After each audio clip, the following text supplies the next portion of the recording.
mirror, start to blush when somebody says your name. In my stomach there's a pain. You walk in my direction, I go the other way. I start to stutter when I speak. You understand what my knees go weak. Hey friends, it's theebonidanielle, and we're back with another video, but bride edition. Today I'm going to be discussing 3 wedding applications and websites that you can use to help you with your planning process.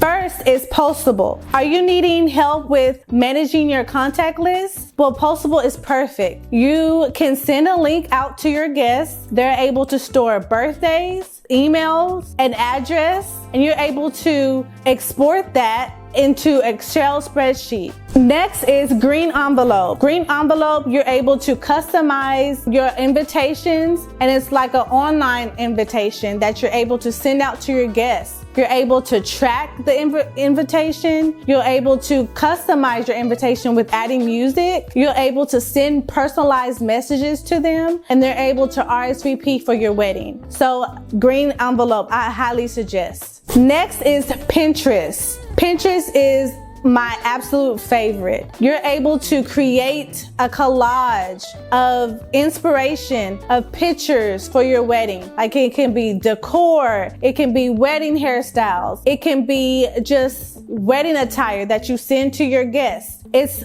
so helpful. It's very effective to help you with creating inspo, creating a vibe for your wedding. So I definitely suggest Pinterest. So that is all for the tips. Keep watching, and we're gonna have some more bride content. And yes, thank you for watching. So don't forget to subscribe, like, and share. Bye. On my mirror, start to blush when somebody says your name. In my stomach there's a pain. You walk in my direction, I go the other way.